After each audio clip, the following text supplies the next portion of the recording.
ओम अज्ञानतिमिरान्धस्य ज्ञानाञ्जनशलाकयः चक्षुरुन्मिलितं येन तस्मै श्रीगुरुवे नमः। हरे कृष्णा।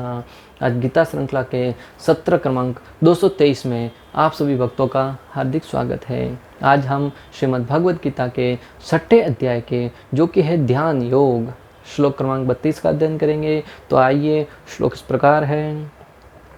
आत्मोपमयेन सर्वत्र समं पश्यति अर्जुन, सुखम वा यदि वा दुखम स योगी परमो मतः। अर्थात हे अर्जुन, वह पूर्ण योगी है जो अपनी तुलना से समस्त प्राणियों की उनके सुखों तथा दुखों में वास्तविक समता का दर्शन करता है। अगर इस श्लोक का संबंध भक्तों पिछले वाले श्लोक से देखा जाए तो पिछले श्लोक को सुनकर अर्जुन के मन में जिज्ञासा उत्पन्न हुई कि हे भगवान, पूर्ण योगी कौन है। आप योग के बारे में वर्णन तो करने पर पूर्ण योगी की परिभाषा क्या है। तो अर्जुन के मन के संशयों को जानकर भगवान श्री कृष्ण यहाँ पर उसका उल्लेख कर रहे हैं। उसके संशयों का निवारण करते हुए कहते हैं कि हे अर्जुन, वह पूर्ण योगी है जो अपनी तुलना से समस्त प्राणियों की उनके सुखों तथा दुखों में वास्तविक समानता का दर्शन करता है। तो कृष्ण भावना भावित व्यक्ति है वो पूर्ण योगी होता है। जो कृष्ण भावना भावित व्यक्ति है, कृष्ण भावनामृत में रत है, वह पूर्ण योगी माना जाता है। क्यों? क्योंकि वह अपने व्यक्तिगत अनुभव से प्रत्येक प्राणी के सुख तथा दुख से अवगत होता है। क्यों? क्योंकि वो अपने व्यक्तिगत अनुभव से जो आचार्यों से सुना है कि प्रत्येक जीव के प्रति कैसा भाव रखना चाहिए, प्रत्येक जीव भगवान का अंश है, उसके साथ कैसा आदान प्रदान करे, वो अपने अनुभव के द्वारा प्रत्येक जीव के साथ सुख तथा दुख से अवगत होता है। अर्जुन का दृष्टांत ही ले लीजिए भक्तों। अर्जुन भगवान से जिज्ञासा ही तो इसलिए कर रहे थे ताकि उस भगवद गीता के ज्ञान को सुनकर प्रत्येक प्राणी है वो सुखी हो जाए। भक्तों, अगर अर्जुन ने जिज्ञासा नहीं करी होती तो क्या आज हमें भगवद गीता प्राप्त होती? हालांकि अर्जुन के लिए कोई भगवद गीता सुनने की आवश्यकता नहीं थी। वो स्वयं श्री कृष्ण का भक्त था और सखा था। उसने समस्त शास्त्रों का ज्ञान रखा था। क्या उसके मन में ऐसे संशय आ सकते हैं? इतनी छोटी छोटी जिज्ञासा आ सकती है?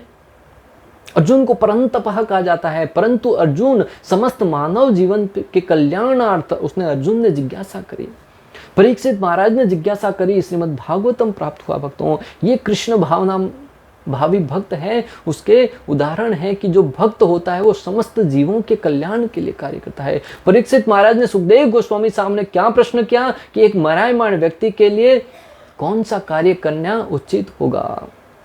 उन्होंने ऐसा नहीं कहा कि मैं मृत्यु को प्राप्त होने वाला हूं, मेरे लिए क्या कार्य वो बताओ। उन्होंने समस्त जीवों का नेतृत्व करते हुए कहा कि एक मरायमान व्यक्ति के लिए कर्तव्य क्या है, उसे क्या करना चाहिए। तब उन्होंने श्रीमद् भागवतम रूपी ज्ञान प्रदान किया। आज अगर आपके घर पे किसी की मृत्यु होने वाली है तो उसको श्रीमद् भागवतम का अध्ययन करना चाहिए। और मृत्यु कब आती है? बुढ़ापा में। बुढ़ापा की परिभाषा क्या है? मृत्यु के पहले का समय बुढ़ापा है। तो आज आप और हम किसी भी क्षण मृत्यु आ सकती है, अर्थात बुढ़ापे में ही जी रहे हैं। अभी कोरोना काल में तो विशेष रूप से व्यक्ति की मृत्यु किसी भी क्षण हो सकती है। आए दिन हम सुनते हैं कि 20 साल, 30 साल, 40 साल के व्यक्ति की मृत्यु कोरोना की वजह से, फेफड़े खराब होने की वजह से मृत्यु हो जाती है। और बड़े बड़े धनवान व्यक्ति इसकी सपेट में आते जा रहे हैं, बड़े बड़े राजनीतिज्ञ व्यक्ति इसकी सपेट में आते जा रहे हैं। कोरोना कोई जाति धर्म देखकर नहीं उसके ऊपर हमला बोल रहा है, किसी जाति वर्ण को देखकर नहीं बोल रहा है, किसी धनवान या गरीब को देखकर नहीं बोल रहा है। प्रत्येक व्यक्ति जो लापरवाही करता है उसके सपेट में आता है।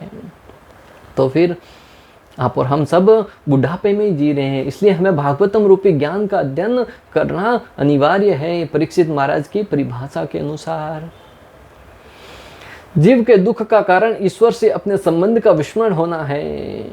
जीव के दुख का कारण क्या है? भगवान के साथ अपने संबंध को भूल जाना। वैष्णव गीत में, इसमें पुस्तक में जो भक्ति विनोद ठाकुर है वो भजन गाते हुए लिखते हैं, भूलिया तुम्हारे संसारे आशिया, पेये नाना विध व्यथा, तुम्हारे शरणे आशियासी आमी, बलि दुखेर कथा। अर्थात हे नाथ, आपके शरण कमलों को भूलने के कारण मुझे इस भौतिक संसार में आना पड़ा। तब से अब तक मैं विभिन्न भौतिक कष्टों को झेल रहा हूँ और अब क्योंकि मैंने आपके शरण कमलों की शरण ग्रहण कर ली है, मैं अब आपके समक्ष अपनी व्यथा का वर्णन करूंगा। भगवान से प्रार्थना करते हुए कहते हैं कि मैं इस जगत में आया क्यों हूं, क्योंकि आपका विस्मरण करने के कारण, आपको भूलने के कारण मैं इस जगत में ठोकरें खा रहा हूं, दर दर की ठोकरें खा रहा हूं। परंतु अभी मैं जान गया हूं आचार्यों के मार्गदर्शन में कि मेरे जीवन का उद्देश्य क्या है, इसलिए मैं आपके सामने अपनी व्यथा कहते हुए बता रहा हूं।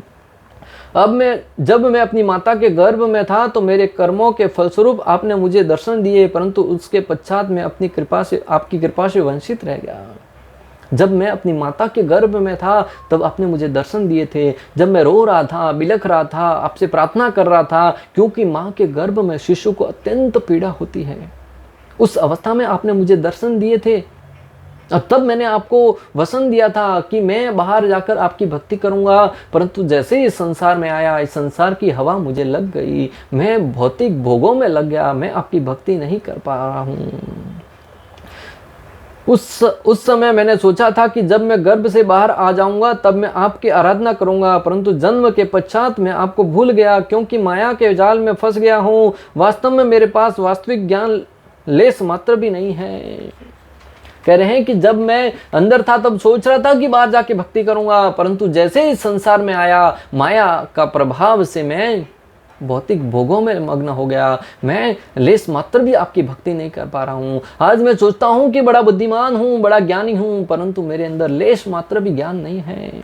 आज संसार में बड़े बड़े लोग हैं, वो अपने ज्ञानी होने का दावा करते हैं, परंतु वास्तविक ज्ञान है क्या, वो यहाँ पे इंगित किया जा रहा है कि जो कोई कृष्ण भावनामृत में लगा रहता है, अपनी वास्तविक स्थिति को जानकर कि मैं कौन हूँ, मैं भगवान का अंश हूँ और मुझे एक ही स्वार्थ है मेरा कि कृष्ण भक्ति में लगा रहा हूँ, वह सबसे बुद्धिमान है, वह व्यक्ति नहीं जो पूर्ण रूप से भोगों में लिप्त है।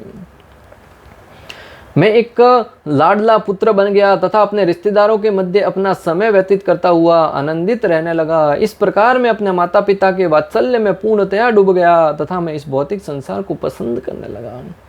मैं अपने परिवार में इकलौता बच्चा होता है, उसकी क्या क्या मांगे रहती है और माता पिता भी उनको पूर्ण करते हैं। एक ही तो बेटा है, उसकी सारी की सारी आवश्यकता पूर्ण करते रहते हैं और माता के प्यार में इतना विहीन हो जाते हैं कि संसार में प्रत्येक व्यक्ति है वो भगवान को भूलता जाता है। जैसे ही वो इस जगत में अपने माता पिता के प्रेम में आनंद मग्न हो जाता है और अपने परिवार जन के मित्रों में, संबंधियों में जब लिप्त हो जाता है। इस प्रकार धीरे धीरे प्रतिदिन में बड़ा हो गया और अन्य किशोरों के साथ खेलने लगा। कुछ समय पश्चात जब मैं कुछ और आर्थिक परिपक्व हुआ, अधिक परिपक्व हुआ, तो मैं अपनी पढ़ाई लिखाई पर ध्यान देने लगा। इस प्रकार माता पिता के प्रेम में खेलता कूदता जैसे जैसे बड़ा होता गया। जब मैं थोड़ा और बड़ा हुआ, किशोर अवस्था में आया, तब मैं पढ़ाई करता करता और बड़ा हुआ, तब मैं अपनी पढ़ाई लिखाई में लग गया। हे भगवान हरि, अपनी शिक्षा के अहंकार वश में एक स्थान से दूसरे स्थान में धनोपार्जन करता हुआ भ्रमण करने लगा। मैं अपने पारिवारिक सदस्यों का अत्यंत सावधानी पूर्वक पालन पोषण करने लगा। इस प्रकार मैं आपको पूर्णतया भूल गया। जब थोड़ा और बड़ा हुआ, शिक्षा पूर्ण हुई, फिर धनोपार्जन के लिए, धन कमाने के लिए राजस्थान से मुंबई, बंगाल से मुंबई, यूपी से मुंबई, मुंबई से सिंगापुर, सिंगापुर से बैंकॉक, बैंकॉक से चाइना, चाइना से दुबई, दुबई से ऑस्ट्रेलिया, ऑस्ट्रेलिया से अमेरिका, ऐसे अनेक स्थानों पर भ्रमण करने लगा और मैं अपने परिवार का सबसे लाडला हो गया और अपने परिवार का भरण पोषण करने में ही, परिवार का पालन पोषण करने में पूर्ण व्यस्त हो गया। अगर मेरे को कुछ हो गया तो परिवार का भरण पोषण कौन करेगा? इस विचार से मैं पूर्ण रूप से धन कमाने में ही लग गया और मैं आपको विशेष रूप से भूल गया, क्योंकि आपको याद करने के लिए तो मेरे पास समय ही नहीं है। कैसे याद करूं, कब याद करूं, किस प्रकार याद करूं? प्रति क्षण तो मुझे धन कमाने में लगा रहना पड़ता है। थोड़ा बहुत समय मिलता है उसे टाइम पास करने में गवा देता हूं, दोस्तों के साथ बात करने में गवा देता हूं, पत्ते खेलने में गवा देता हूं, नशा करने में गवा देता हूं, जुआ खेलने में गवा देता हूं, मसार करने में गवा देता हूं, परिस्त्री संग करने में गवा देता हूं। एक क्षण भी मेरे पास आपको याद करने का समय नहीं है। भक्ति विनोद ठाकुर पश्चाताप करते हैं, मैं वृद्ध हो गया हूं तथा विभिन्न प्रकार के कष्टों से ग्रस्त हूं। हे भगवान, मैंने अपना जीवन आपके शरण कमलों की आराधना किए बिना ही गवा दिया। अब मेरी क्या गति होगी? भक्ति विनोद ठाकुर भगवान श्री कृष्ण के सामने आराधना करते हुए, उनसे प्रार्थना करते हुए कह रहे हैं कि मैंने संपूर्ण जीवन है वो मात्र धन कमाने में, परिवार का भरण पोषण करने में गवा दिया, आपको याद नहीं किया, इस प्रकार मेरी क्या गति होगी, आप ही मेरे मालिक हैं। जो भक्ति विनोद ठाकुर पूर्ण रूप से भक्ति में लगे थे वो इस प्रकार भगवान से प्रार्थना कर रहे, तो हमारी क्या स्थिति है भक्तों। जीव का भगवान के साथ क्या संबंध है, इसका उल्लेख गीता 10.8 तथा 14.4 में इस प्रकार हुआ है। 10.8 में भगवान श्री कृष्ण कहते हैं, अहम सर्वस्य प्रभो मत्तः सर्वं प्रवर्तते इति मत्वा भजन्ते मां बुधा भाव समन्विता। मैं समस्त आध्यात्मिक तथा भौतिक जगतों का कारण हूँ, प्रत्येक वस्तु मुझी से उद्भूत है। जो बुद्धिमान यह भली भांति जानता है वे मेरी प्रेमा भक्ति में लगते हैं तथा हृदय से पूरी तरह मेरी पूजा में तत्पर होते हैं। जीव का संबंध क्या है उसे भली भांति जानना चाहिए कि श्री कृष्ण है वो परम ईश्वर है, भगवान है वो परम पुरुषोत्तम भगवान है, एकमात्र पूजा करने योग्य श्री कृष्ण है। भगवान है वो समस्त आध्यात्मिक तथा भौतिक जगतों के स्वामी है। भगवान है वही समस्त वस्तुओं के उद्भूत है, प्रत्येक वस्तु के कारण है। जो बुद्धिमान ये भली भांति जानता है वो मेरी प्रेमा भक्ति में लगता है, और जो ये जानकर कि भगवान समस्त सृष्टि के मालिक हैं कृष्ण भक्ति में लगता है वह सबसे बुद्धिमान है। हृदय से पूरी तरह मेरी पूजा करता है, वह व्यक्ति पूर्ण रूप से हृदय से भगवान श्री कृष्ण की पूजा करता है। और 14.4 में भगवान श्री कृष्ण कहते हैं, हे कुंती पुत्र, तुम यह समझ लो कि समस्त प्रकार की जीव योनियां इस भौतिक प्रकृति में जन्म द्वारा संभव है और मैं उनका बीज प्रदत्त पिता हूँ।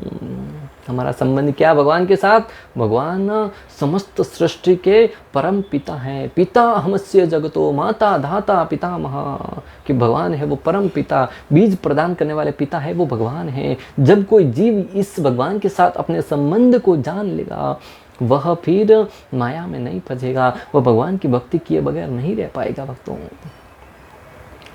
नारायण उपनिषद में भी इसका वर्णन आता है, नारायणाद ब्रह्म जायते नारायणाद प्रजापति प्रजापते नारायणाद इंद्रो जायते नारायणाद दृष्टो वसवो जायते नारायणाद एकादश रुद्र जायते नारायणाद द्वादश आदित्य। अर्थात नारायण से ब्रह्मा उत्पन्न होते हैं, नारायण से ही प्रजापति उत्पन्न होते हैं, और नारायण से ही इंद्र और 8 वसु उत्पन्न होते हैं, और नारायण से ही 11 रुद्र तथा 12 आदित्य उत्पन्न होते हैं। कि किस प्रकार भगवान श्री नारायण से ही इस संपूर्ण सृष्टि का निर्माण होता है। जो कोई ये जान लेगा कि समस्त सृष्टि के आधार भगवान नारायण है, वह पूर्ण रूप से भगवान की भक्ति में लग जाएगा भक्तों। महाउपनिषद 1 में भी कहा गया है, एको वे नारायण आसीन ब्रह्म ईशानो नापो नाग्नि समो नेवे धावा पृथ्वी न नक्षत्राणि न सूर्य। सृष्टि के प्रारंभ में केवल भगवान नारायण थे। सृष्टि के प्रारंभ में कौन थे? केवल भगवान नारायण थे। इस सृष्टि का निर्माण करने से पहले न ब्रह्मा थे, न शिव थे, न अग्नि थी, न चंद्रमा, न नक्षत्र और न सूर्य।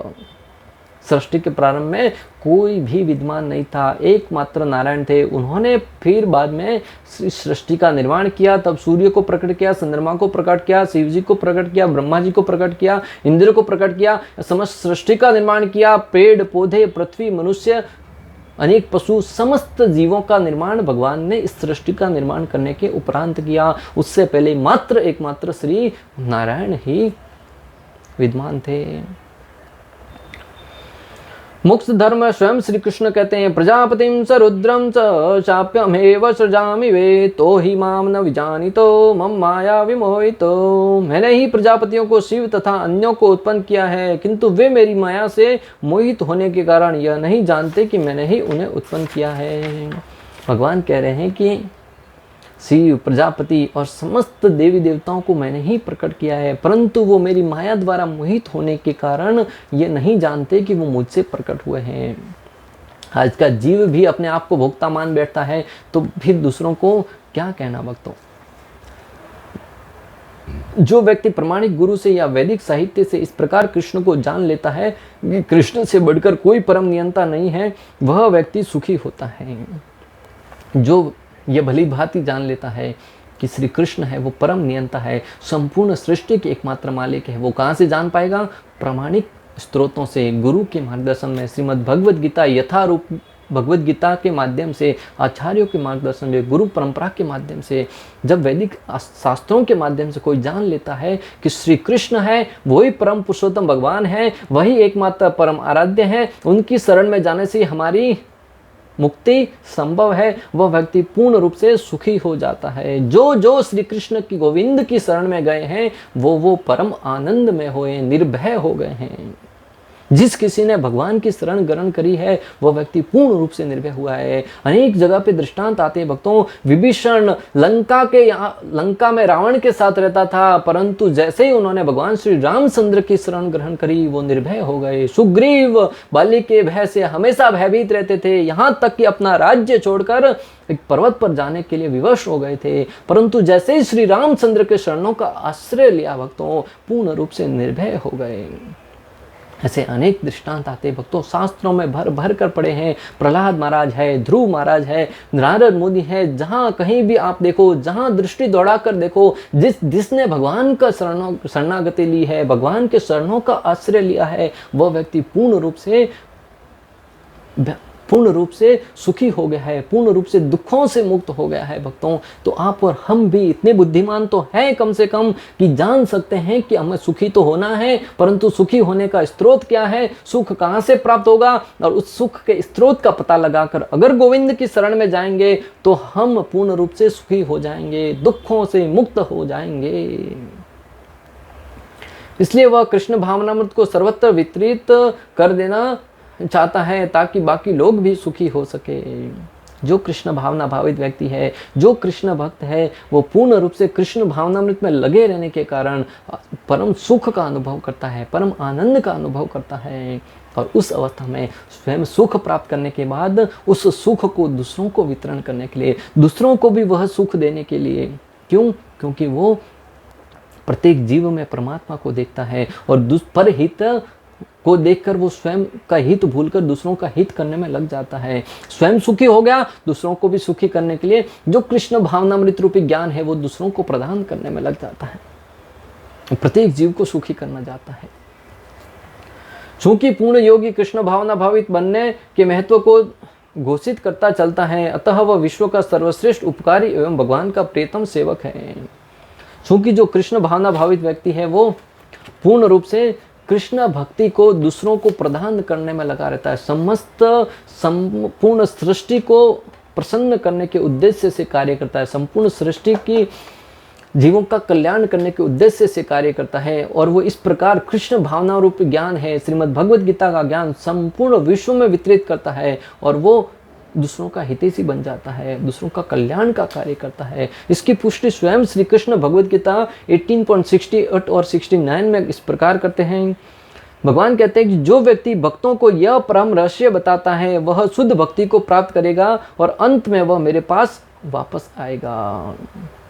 आगे कहते हैं, इस संसार में उसकी अपेक्षा कोई अन्य सेवक न तो मुझे अधिक प्रिय है और न कभी होगा। किससे? जो कृष्ण भक्ति दूसरों में वितरण करता है, जो भगवत गीता रूपी ज्ञान दूसरों को वितरण करता है, उससे अधिक प्रिय न तो कोई व्यक्ति भगवान को है और न कभी होगा, और न उससे बढ़कर कोई व्यक्ति इस संसार में है। तो अगर आप और हम भी अपनी अपनी शक्ति से, सामर्थ्य से, यथासंभव यथाशक्ति भगवत गीता रूपी ज्ञान दूसरों को प्रदान करने का प्रयास करें, भले वाणी के माध्यम से हो, अनेक लोगों को भगवत गीता की कॉपी प्रदान करके हो, जो कुछ सुना है दूसरों को बताकर हो, वीडियो फॉरवर्ड करके हो, ज्ञान दूसरों को प्रदान करेंगे तो निश्चित रूप से भगवान श्री कृष्ण हम पर प्रसन्न होंगे। और जिस व्यक्ति के ऊपर भगवान प्रसन्न हो गए, इस संसार में वो समस्त दुखों से मुक्त होकर भगवत धाम जाने का अधिकारी बन जाएगा, जहाँ पर न तो कोई दुख है, न किसी प्रकार का कोई संताप है, न कष्ट है, पूर्ण रूप से आनंद ही आनंद है।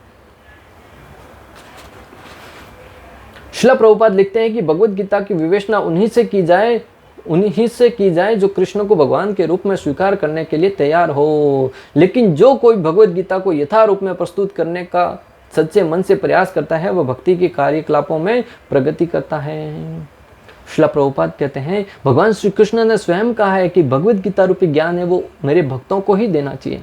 उन्हीं लोगों के सामने चर्चा करे जो भगवान को, श्री कृष्ण को भगवान मानते हो।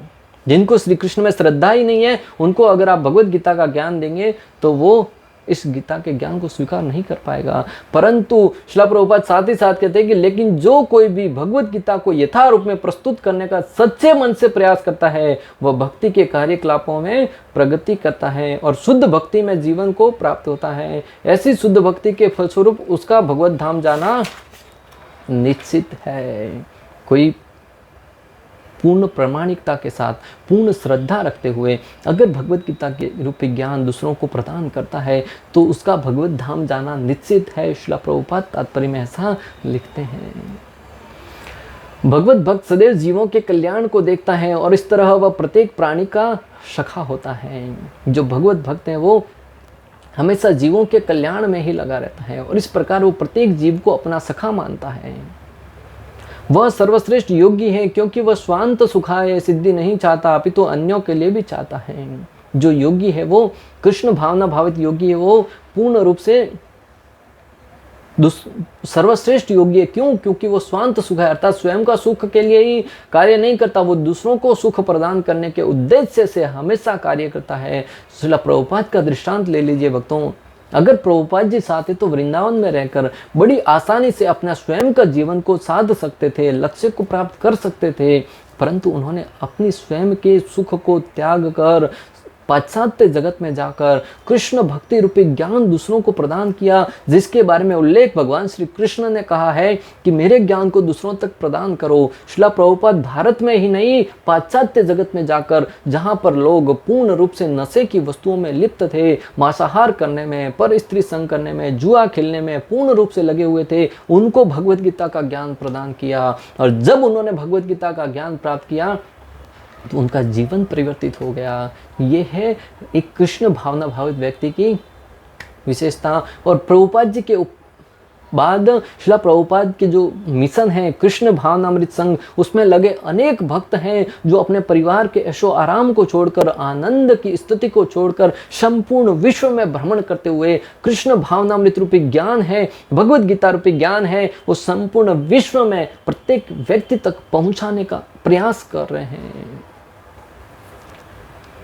वह अपने मित्र जीवों से द्वेष नहीं करता। यही है वह अंतर जो एक भगवत भक्त तथा आत्मोन्नति में ही रुचि रखने वाले योगी में होता है। एक कृष्ण भावना भावित व्यक्ति और स्वयं की उन्नति करने वाले योगी में यही अंतर है कि जो कृष्ण भावना भावित व्यक्ति है वो संपूर्ण विश्व का भला चाहता है और स्वयं की उन्नति करने वाला व्यक्ति है वो स्वयं का उद्धार करने में, तपस्या में, ध्यान में लग्न रहता है। जो योगी पूर्ण रूप से ध्यान करने के लिए एकांत स्थान में चला जाता है वह उतना पूर्ण नहीं होता जितना कि वह भक्त जो प्रत्येक व्यक्ति को कृष्ण भावना भावित बनाने का प्रयास करता है। जो व्यक्ति एकांत स्थान में जाकर साधना में लीन हो जाता है, तपस्या में लीन हो जाता है, वह उतना सर्वश्रेष्ठ नहीं है जितना एक भक्त संपूर्ण विश्व में कृष्ण भावनामृत ज्ञान है वो दूसरों को प्रदान करने में लीन रहता है। इस प्रकार श्रीमद् भगवद गीता के श्लोक क्रमांक 32 का भक्ति वेदांत तात्पर्य पूर्ण हुआ। अंत तक हमारे साथ बने रहने के लिए आप सभी का हृदयपूर्वक, प्रेम पूर्वक बहुत बहुत धन्यवाद। श्रील प्रभुपाद की जय। श्रीमद् भगवद गीता की जय। हरे कृष्णा कृष्ण कृष्ण हरे हरे, हरे राम राम राम